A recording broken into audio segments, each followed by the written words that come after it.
C'est là à Quessart qu'ont élu domicile une quarantaine de Roms. Regroupés dans des logements de fortune, ils vivent en famille sans eau ni électricité depuis 6 mois. Mais à compter de ce samedi 16 mars, ils risquent l'expulsion. Une histoire qui pour eux se répète. Vous avez vécu où jusqu'à présent? Partout. C'est-à-dire? On a vécu, on a changé les campements. Vous étiez où avant? Rue d'Arles, sous les ponts. Parmi cette quarantaine de personnes, une quinzaine d'enfants, certains en bas âge, dont le plus jeune a 1 mois, et d'autres qui sont scolarisés et parlent assez bien le français pour exprimer leurs conditions de vie. On ne peut pas aller à l'école parce qu'il n'y a pas de conditions et tout ça. Il n'y a pas de voiture.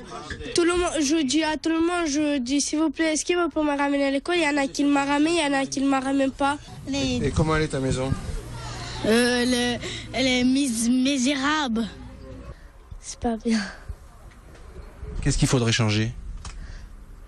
Je sais pas. Il y a une maison, tout ça. Tu voudrais avoir une maison? Oui. Des conditions de vie indignes dénoncées par un collectif de défense qui a écrit au préfet et attend de lui qu'il se réfère à une circulaire interministérielle sur les occupations illicites de terrain, une circulaire qui préconise des solutions d'accompagnement. Tant qu'on ne voudra pas prendre cette question à bras le corps, on sera toujours dans des solutions transitoires, de répression, etc. etc.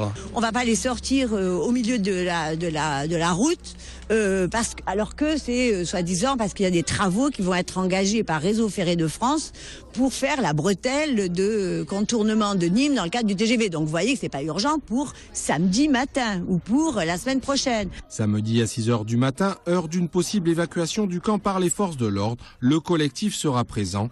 Il organise un rassemblement citoyen et festif à partir de midi, histoire de rappeler au préfet que la semaine prochaine sera celle de la fraternité et du vivre ensemble.